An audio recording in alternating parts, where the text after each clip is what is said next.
Welcome to the Ruden Report podcast. I'm Dave Ruden, and I'm going to get right into things here because we got a great podcast. I think we already have the title. It's only mid-April, but I think we already have the title for best regular season win by an FCAC team this season.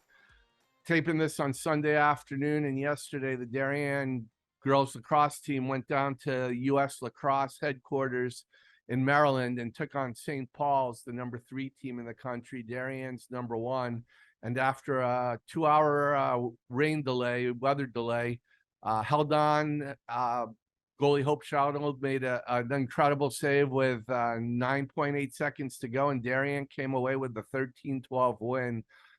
Rarely get a game like this, and I want to hear all about not just the game, but the experience. And joining me is Darien coach Lisa Lindley.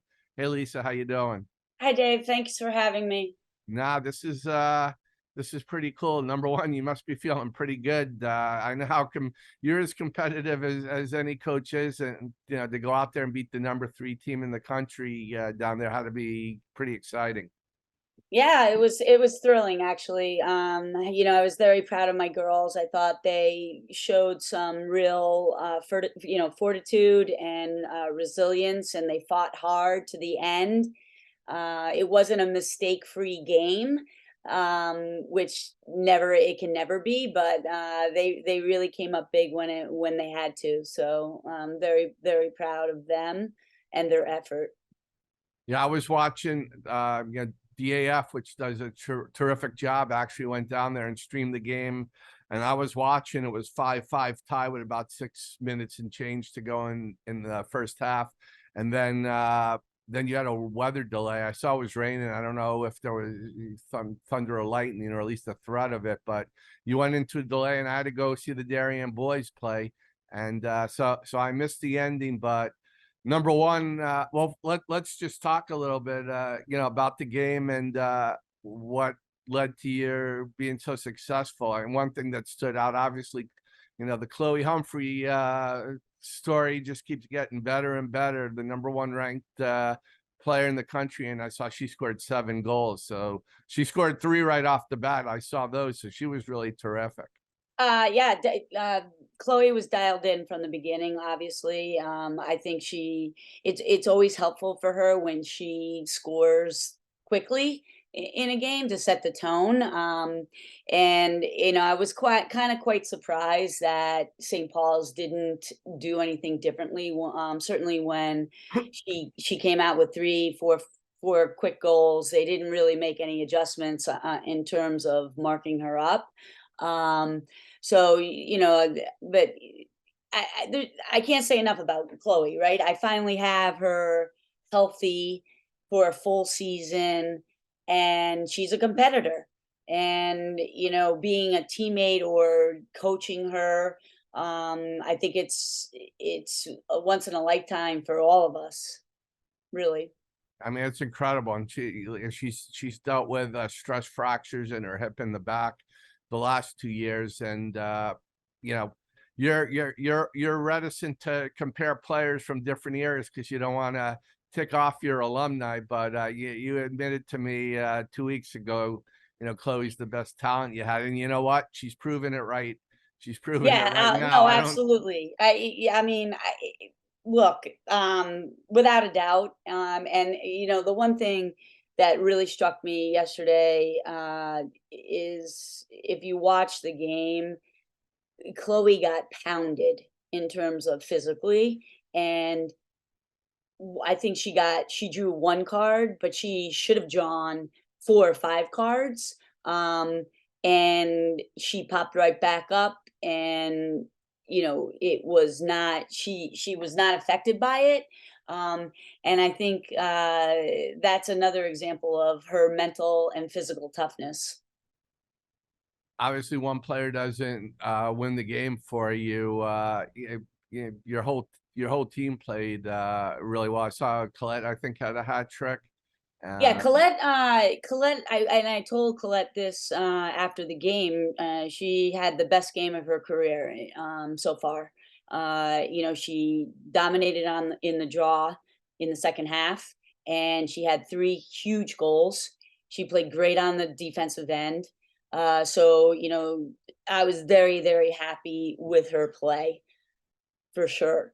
I was a little disappointed in some of our other offensive players. I think that we were guilty of just standing and watching Chloe versus continuing to move and try to get involved. And If I was playing, I would be sitting and watching Chloe a I know, but bit. No, you I know, know, I know as I said to them, I said, you know, you got to contribute, right? And you know, the result was positive for us, but it's not always going to be that way. We need other people No, to be dodging and scoring.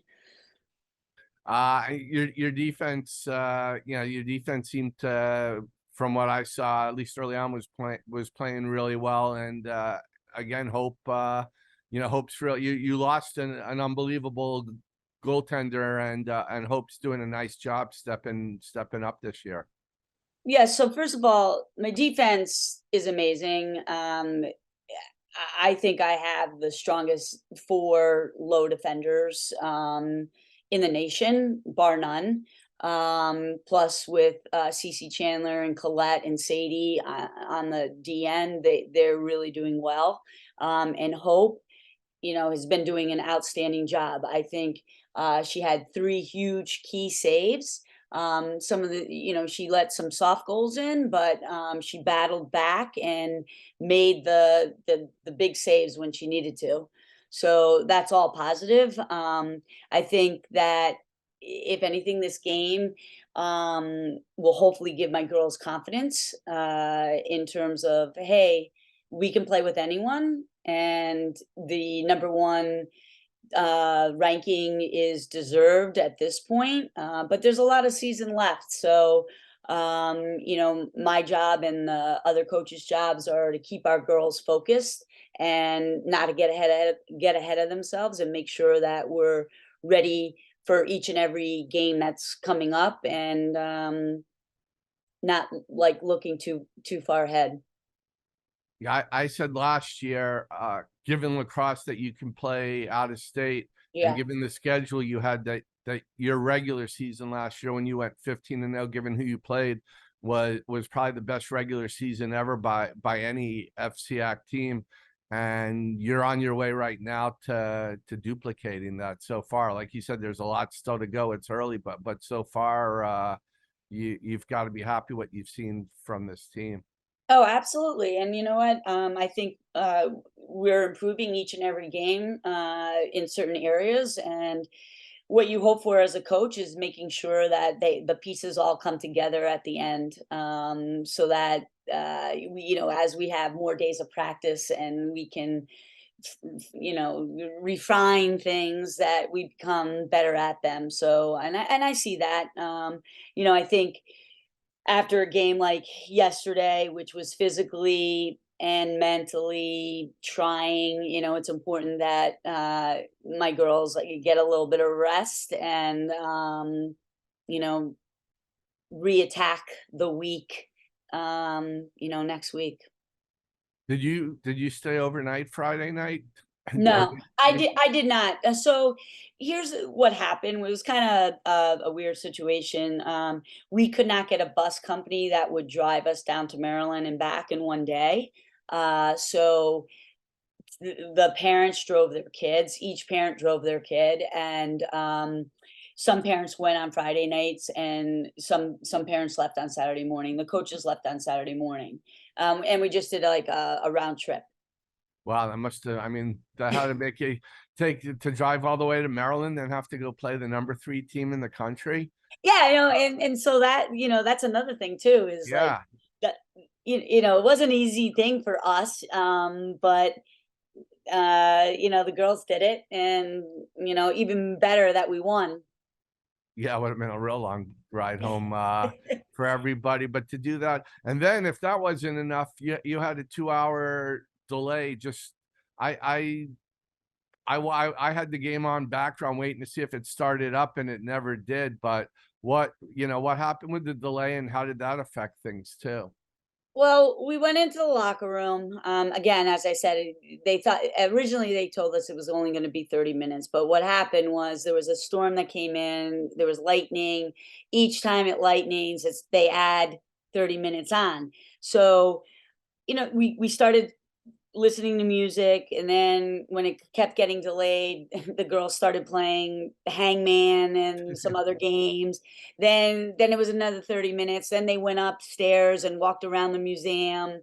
Then they came back down, did some other games, and then when it was getting close to go back out on the field, that is when we sort of like zoned in and reiterated what the game plan was before going out, and we talked about not coming out flat, and the importance of striking early. And I thought we did it. Like, we had a good 15-minute warm up. We hit the game, and we made some adjustments on the draw. And as I said, Colette really did a phenomenal job neutralizing their big draw control person.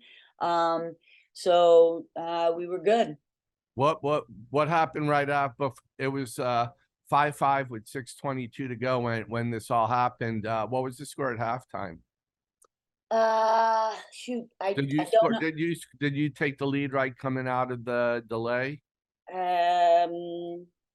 To be honest with you, I can't remember, Dave. Okay, I haven't rewatched the game. okay. I just I was need just to. curious how Yeah, it I sounds like really don't remember. the Um, delay didn't affect your team no, getting no. to So what happened is we played the remaining 6 minutes, and then we literally only had a 5 minute Okay, halftime. okay.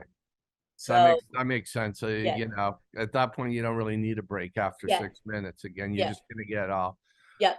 Uh, how did this game all come together? I mean, not only to play a team like this, but to get to play it at the US Lacrosse Headquarters. I mean, I had to tell me how it came together, and then we'll talk about just what the experience overall was like.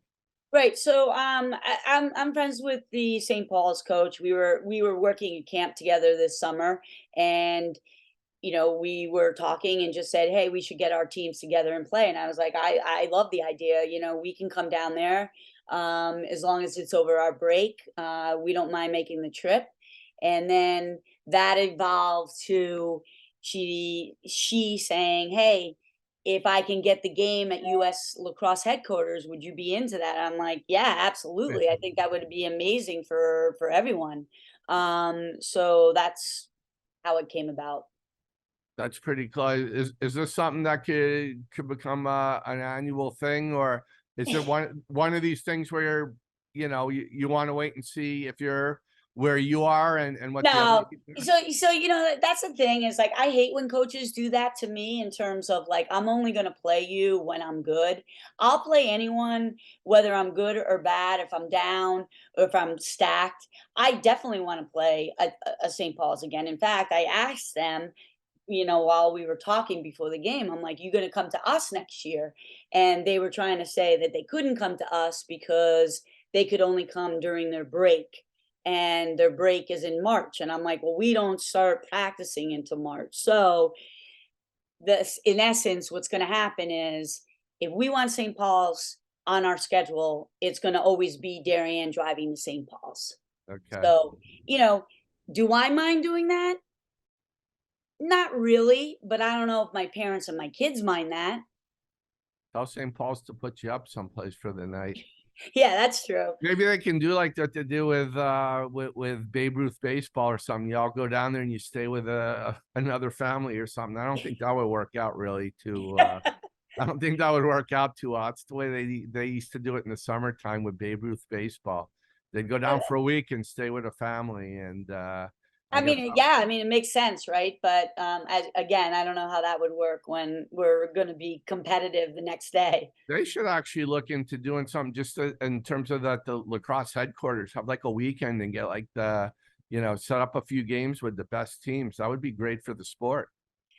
Yeah, absolutely. I mean, that facility, they do host a number of games, colleges, and men's, women's.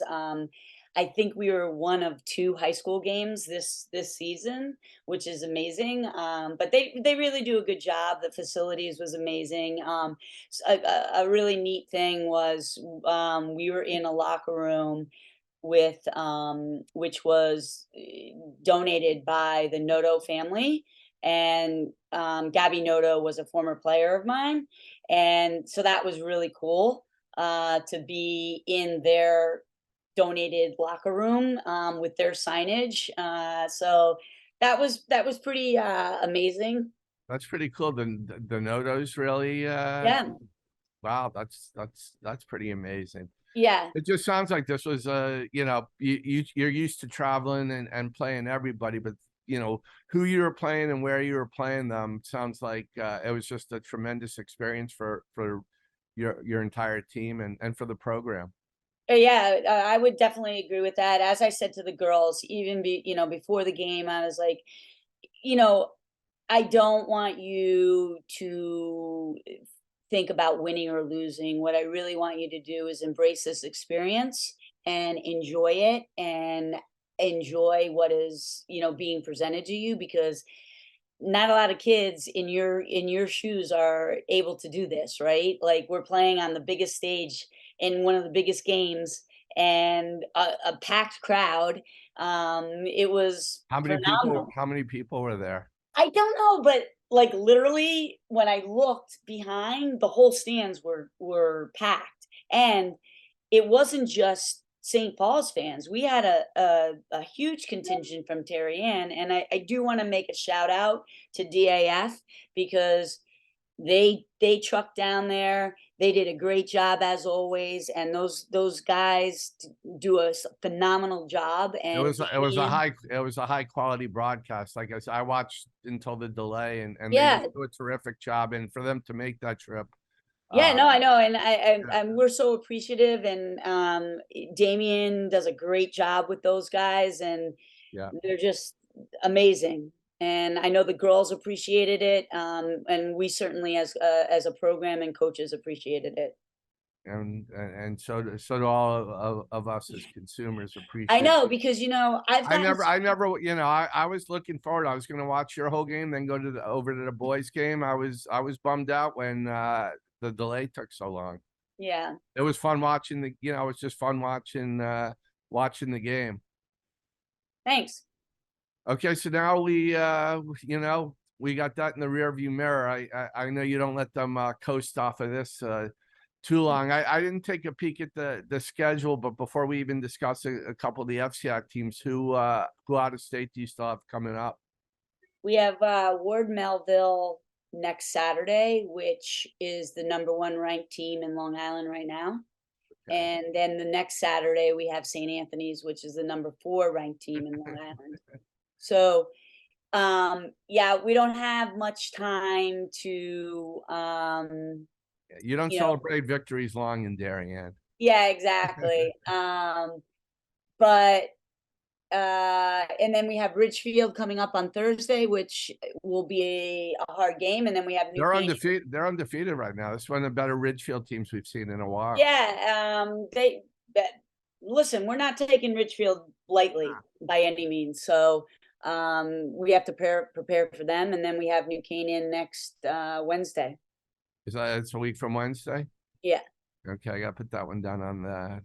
I haven't looked to that week, but yeah, you've got New Canaan coming up, and you've got Wilton, and this is a really strong Wilton team. I mean, again, that's good for the FCAC when you have all these teams at the level they're at right now. It's really the last couple of years been you and New Canaan. You know, whether Wilton's at that level yet, I don't know, but you're playing Wilton, you're playing Ridgefield, you're playing better Wilton and Ridgefield teams than you've seen the last couple of years. Yeah, no doubt. And it's just going to be important that we're well prepared, which they will be. And then it's just a matter of them going out and executing, which I think is sometimes harder when you're playing against your friends. A lot of these kids are teammates when they play in the summer. So they have to put those friendships aside when they're playing for their various high school teams. And then obviously, last year you had that great regular season, and then you have New Canaan ruining it in the FCIAC and the state championship games. Last year I said I was really getting into superlatives last year, but I don't think people appreciate New Canaan Darien last year, how high a level that game was played. That game was Yeah, played. I don't know that, maybe there's been some boys lacrosse sure. over the years that have been on that level, but I had 2 or 3 people that were not lacrosse fans who were there and came up to me and said, man, that was incredible to watch, the kind of athletes that were on the field last year. I mean, a lot of graduated, but a lot are back. It's, Yeah, I mean, no doubt. Like last year, New Canaan was the better team, right? We played them 3 times, and they figured it out. They had 2 horses in Patton and Kaylee Harden, and they controlled the draw circle. And then, without a shot clock, they're able to hold on to the ball.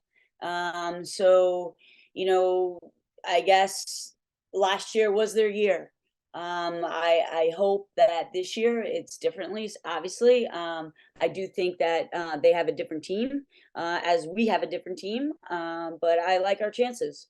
I think we're ready to play them again and have a different outcome. you're pretty good at motivating your players, but I would have a feeling the New Canaan games this year is one you could just open the doors to the locker room and let them run out, and you don't have to say anything to them this year. Yeah, that's true. Hey, you brought up one thing I meant to ask you about the game. Yeah, The other thing that was unique about the game yesterday is you played with a shot clock. right. What Yeah, I mean, what was that like? it was amazing, because it just the pace of the game is it's you don't slow down. So we did not have a problem with the shot clock. I think we only came close to one violation, but our offense has a tendency to play fast, so it's not really an issue.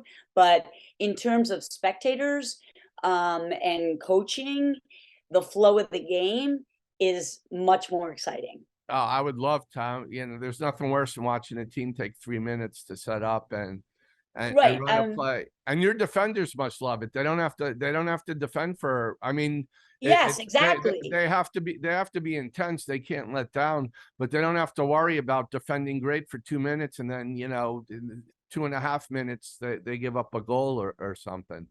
Right. And on the way home, my son Kevin called me, and he's seen a lot of girls lacrosse games, and he said, "Mom, that is the best high school game I've ever watched. It was so exciting." And I was like, "Well, why do you say that?" And he's like, "The shot clock. It was just so exciting. The ball, like no one was stalling. They were going gold, defense, offense, just everything." So it was pretty cool. Well, they're bringing the shot clock to basketball next year. They got to bring the shot clock to lacrosse too. Yeah, I mean, I don't understand why I know like people are concerned about the expense, but a lot of people, they stadiums already have it because of the football clock. So I don't understand the resistance against that. I But mean, I'm guessing it's the more affluent communities. It's yeah, not a problem because of a lot of the stadiums they have, and right, uh, I mean, the one thing that's a little bit different from lacrosse is not as many schools play it. right. So, yeah, just for the game, I mean, they just at this point they have to they just have to do it. Yeah, I agree with you. All right, well, Lisa, this is and we're not talking anything controversial today. We made it through a whole podcast and it was all positive, Darien. I always bring you back if the ratings get bad, then I bring you in Thanks, Dave. to tell it like it is. No, I'm watching. I knew I wanted to do another podcast, and I watching this yesterday. I said I have to have you on, and if you win, I'll ask you Saturday night, and if you lose, I'll ask you Sunday. But I'm happy we're talking about a win. I'm happy your girls got this experience, and you know what? It's good for the program, and it's also good for FCIAC. You know, when FCIAC teams are doing well, it's good for the entire league. So.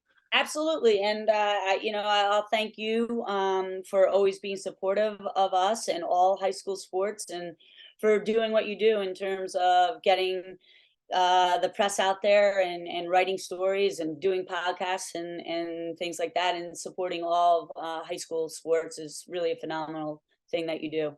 Thanks, Lisa. I appreciate that a lot. So, uh, thanks a lot for joining me here. We'll have to see. I'm looking forward to the New Canaan game. Looking forward. Hopefully, I can. I don't get as many of the out of state games just because it only means half the people are going to read my story. I'll try to prioritize 2 FCIAC teams, but I do want to try to get to see UC New Canaan play. These really good out of state teams, because it's just a lot of fun. It's lacrosse at the highest level in the country. Absolutely. Well, we look forward to seeing you. All right. Thanks a All lot. right. And Thanks for having me. hold on, don't leave as I sign off here. Okay. That's this episode of the Ruden Report podcast. Again, I want to thank Lisa Lindley, the Darien girls lacrosse coach, for joining me. And I want to thank Cooper Boardman for the sound editing. We'll be back real soon.